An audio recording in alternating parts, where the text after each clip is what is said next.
Hurricane Milton may have spared Florida from its worst, but the area is still attempting to recover from the devastation. Today, we're breaking down the latest ship delays and canceled cruises due to port closures, plus some unexpected complaints from fellow cruisers. Let's dive in. Ahoy travelers, it's Amy here with your weekly Cruise News Roundup and my thoughts on some of the biggest stories of the week. This week brought about another round of ship delays and port closures, this time due to Hurricane Milton. Thankfully, what was expected to be a Category 5 hurricane ended up reducing to a Cat 3 by the time it hit Wednesday night just south of Tampa, making landfall near Siesta Key, Florida. Now, while the devastation wasn't as bad as originally predicted, multiple people have been confirmed dead, millions have been out of power, and damages will be totaling in the billions. Meanwhile, many cruise ships were forced to reposition or remain at sea to wait out the storm. They had to wait for port authorities and the U.S. Coast Guard to send investigators to the ports to make sure them and the channels that the ships sail through were safe to continue operations. Thankfully, for those who were on cruises during the hurricane, none of the port parking lots flooded, so no one's coming back to a flood-damaged vehicle.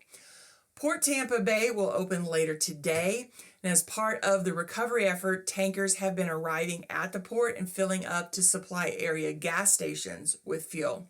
The temporary shutdown delayed scheduled returns and upcoming sailings. Royal Caribbean has 3 ships delayed. The Grandeur of the Seas has been delayed a day and is now expected to return to port on Sunday the 13th. The Serenade of the Seas is being pushed back 2 days to now arrive on the 13th instead of the 11th as originally planned. And the Enchantment of the Seas has also been pushed back 2 days from the 12th to the 14th. And of course, this means that people on the next sailings of these ships will have their itineraries changed, missing ports, and a reduced number of sail dates. While not taking as much damage as Tampa, Port Canaveral also closed, affecting several cruises, but reopened on Friday. So Royal advised guests on the next sailings for both the Utopia of the Seas and Adventure of the Seas that they were delayed a day, while MSC canceled Thursday's 3-day sailing of the Seashore due to the port being closed and having to extend the October 6th sailing. It just really wasn't any time at that point, a 1-day sailing. John Heald posted a video Friday morning to his Facebook page going over the changes to upcoming cruises due to the delays. So the Carnival Paradise was originally scheduled to return to Tampa on Friday, but was then redirected to Miami.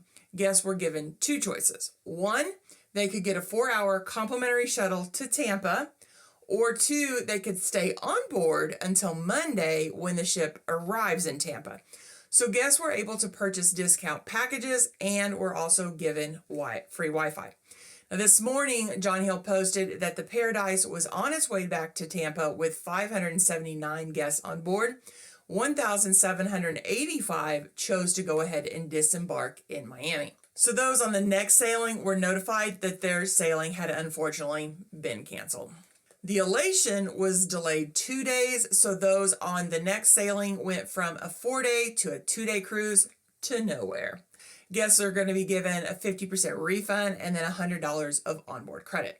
Both the Sunrise and the Glory were delayed 1 day, with those on the Sunrise cruise going from a 4-day cruise to a 3-day cruise. So they were getting a 25% refund and $100 onboard credit.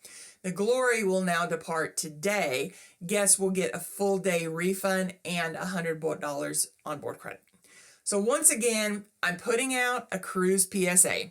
Please get travel insurance for your cruises. Anything can happen, but cruising during a hurricane season is an especially good reason to purchase that insurance. Also, if you do end up with a cruise booked right before, during, or after a hurricane, be sure to check with the cruise line for any changes to your itinerary. Cruise lines will usually send out emails, so be watching for those. Should cruise ships be responsible for storing your luggage during your cruise? Well, one commenter on John Heald's Facebook page sure thinks so. In a comment to Mr. Heald, one cruiser said, "On our last cruise, first Carnival cruise for us, we were forced to live out of our suitcases and put them on the couch in our suite. This was on the ship, the Carnival Vista. It took up too much space. We were disappointed that our cabin steward did not offer to store our suitcases. This is a service that is available on," and then John Hill took away what ship it was.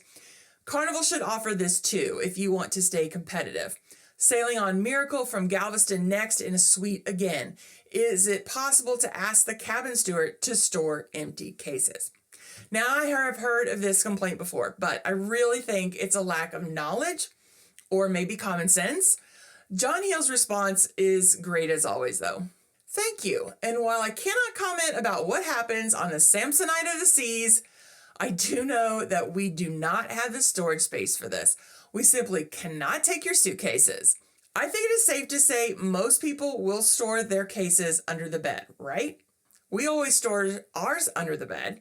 Even on our last cruise with our giant hard-sided luggage, we were able to fit it under the beds. It was a tight fit, but they fit. I'm also confused as to why they said they need to live out of their suitcases. That implies that they didn't put clothes up in the closet or in the drawers. And didn't they say they were going to be in a suite again next? So doesn't that imply they were in a suite? That's even more space. I've been on the Vista. In an interior, there's plenty of room for a normal amount of clothing.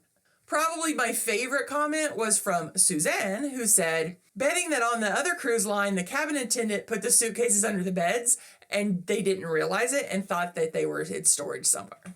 I totally agree with this. I have a feeling their cabin steward just told them, hey, just leave your luggage out. We'll take care of it later. Then they just shoved it under the bed. It would be easier to do that than try to explain that they need to slide the luggage under the bed. Some people would just argue at that point.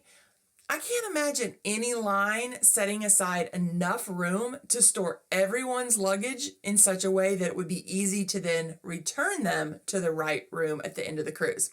I really hope whoever wrote that comment to Mr. Hill sees his response. John Hill posted what had to be one of the most ridiculous request rants I have ever seen, and there have been a lot of ridiculous ones over the years. I am back on the wonderful Radiance, my 7th time this year. I was watching or trying to watch The Comedian tonight. The problem is continuing. I'm 5'6". Anyone over 6 foot should be required to sit at the back row of all of Carnival shows. These guys get enough privileges in life. Let us short people have this one thing, and please do better, Carnival. It's something in place at movie theaters and in shows in Branson, Missouri. No, it's not. Trust me, I live near Branson, Missouri, and while I don't go to shows, I can guarantee you they don't have anything like this. That's ridiculous. Nobody's doing that. They may have theater seating so that, the people in the front are just sitting lower than the person behind you, but nobody's saying only short people can sit in the first 3 rows. Anyway, continuing. I asked for reserved seats on the front row. I was told no. This is discrimination for sure. How is Carnival going to make this right? Room number, and then they leave the room number.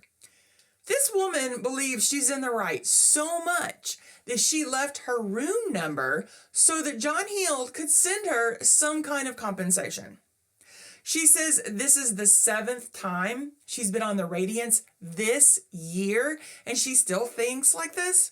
Let's see what John's response was to her. I understand the inconvenience, but I ask this respectfully. Is 5'6" considered short?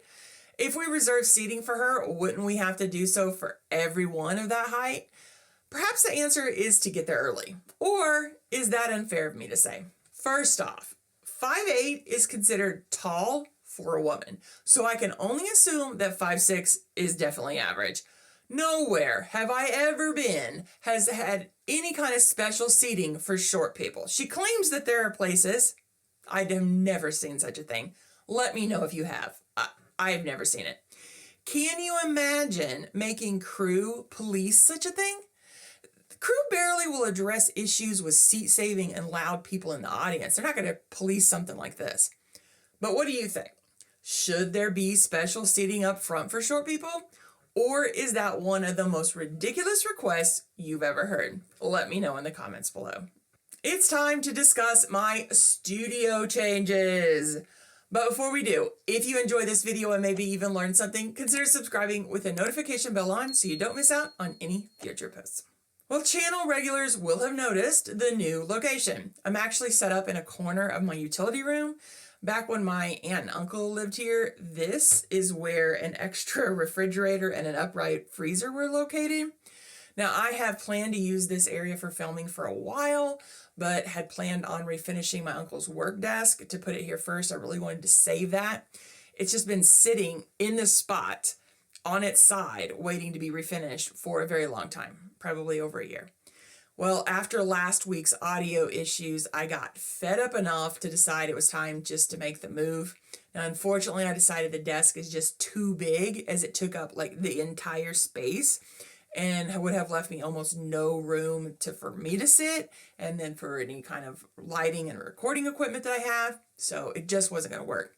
Now, while I have yet to decide if the desk is worth attempting to restore or not, especially as I don't have anywhere to put it, I'm just kind of upset about that, but there is nowhere in this house to put it. I did get it moved out of the room so I could use this location for recording. Now, the desk is just this behemoth that is in the middle of my study, my TV room. One of the main problems with this house is that there's almost no walls, like just blank walls that don't have windows or something else that then prevents you being able to put furniture up against it. That's just the way it is. I just hardly have any walls that have any space to like put stuff up against. I've got one, and that's where the TV is in the living room. So moving into this area should help with some of the audio problems I have. I mean, so far I'm still having issues that I'm working on, but previously I've been recording in the dining area of my great room. And that's just too large of an area, and it causes a lot of echoing, which affects the audio. So every week I have to go in and EQ the audio the best I can, and I'm never happy with it because there's just no way to EQ that out. And I do audio at like my church, so I'm just very picky about it, and hours sometimes I'll spend, and it just drives me crazy. So I'm hoping that this smaller room will allow for better audio quality. Plus, since it isn't in the main part of the house, I can start adding some sound dampeners, and I haven't done that yet. I've got to kind of figure out exactly what we're going to do with everything before I figure out what I'm going to get for the sound dampeners. Hopefully the sound quality of my videos will get better. Plus, I won't have recording and lighting equipment sitting in my dining area all the time. It is still a work in progress. I tweaked some audio settings, and I'm trying to learn what works best. I still have some work to do.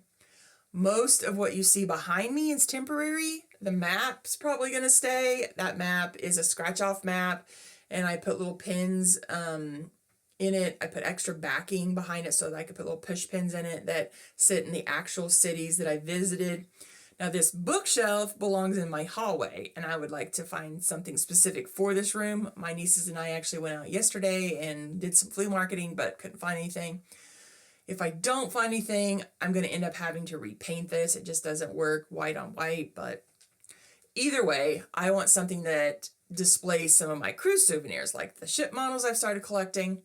Now, I may paint the walls since white is fairly boring. It made sense to paint the utility room white. It has white walls, and I have blue cabinets, as the half bath that's off the utility room is decorated in French country with those same colors. Now, I hate to just paint the walls behind me, but we'll see. If I have to, I have to. I've also considered getting a metal board that would display my magnets that I collect. Right now, they're on the side of the refrigerator. So as you can see, I have some decisions to make, but I don't want to rush into anything and then not like it. So what do you think? Hopefully this will eventually be a better location overall, but I do miss all the plants. I can't really put plants in here. There's no natural light. There's one tiny window, and I keep it covered. So if I do get plants, they're going to have to be fake ones.